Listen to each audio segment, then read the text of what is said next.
Hi, and thanks for logging on to the Daily DVAR Halacha. And here's a brand new halacha for you, and it's for Thursday, and that is the 30th day of April, the 6th day of ER.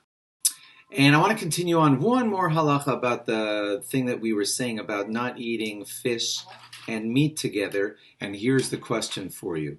A bit of a contrast here. You know that we have been telling you that because there's a danger of eating meat and fish together, we try to not have our meat and fish together.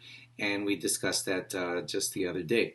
But then I saw in a halacha yomi from the Orthodox Union, from the OU, this very interesting question, and that is, how come we see something, you'll notice that at your kiddush is something that's very, very different, and that is that whenever you're having milk and meat, you're not allowed to mix milk and meat together, and you're not allowed to mix fish and meat together. So if the rules when you're eating milk and meat together is that you need to create some kind of hecker, some kind of recognizable distinction, separate tablecloth, a separate place, a separate something, so that it's very, very clear, hey, you're eating fleischiks, I'm eating milchiks. We got to have we want a hecker. We want some recognizability between us when you're eating fleischiks and I'm eating milchiks. So the question starts to become obvious that if we need that kind of recognizable difference whenever we're dealing with not mixing milk and meat together, so how come when it comes to fish and meat, which is supposedly a danger, if it's a danger, and this is the key point here, and there is a rule that chamira sakanta me'isura, that danger is treated more stringently than just something that's prohibited. Danger's danger. We go crazy when we think that there's a danger. So if chamira sakanta me'isura, then why would we suddenly find ourselves being lenient in the treatment of fish and meat? Where are we lenient in the treatment of fish and meat? Go look at the next kiddush you go to. You have herring out there, and you have cholent pretty near it. Everybody kind of knows to have their herring first and wash out their mouth, but there's no strong recognizability put out at that kiddush. I mean, you would probably go crazy if you saw a kiddush with fleischiks and milchiks sitting on the same table, right? Never seen that, I hope.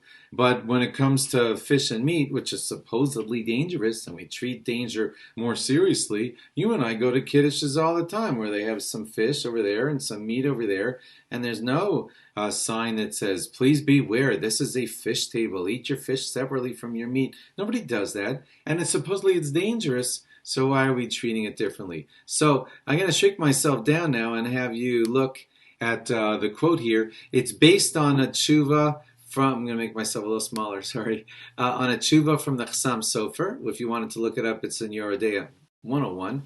And he says that the Chassam Sofer was of the opinion that we don't experience that danger anymore. Since we don't experience that danger anymore, it's not prevalent in our time, therefore we can be more lenient. Now the decree is still there. He says that once a decree is there, we don't nullify the decree. So we don't eat them together because we treat it that serious. But to have the same strict recognizability that we would need at a kiddush that would, God forbid, have the fleischiks and milchiks at the same kiddush, which we wouldn't allow, we actually allow our decree of fish and meat to get a little bit more lenient because it was only based on danger. The danger is not here anymore. The only reason that we're only doing it, Chassam Sofer said the danger is not here anymore. The only reason we're doing it is because we don't like to destroy a decree once it's there. So, okay, then it's not really an issue of danger anymore. It's only an issue of keeping up the decree. So for that, it's just enough if we just separate them. So therefore, you can actually have a kiddush. You have a herring plate over here and a cholent plate over there, and we still consider that okay. So that is your halacha for today. I hope that made sense. Thanks for logging on.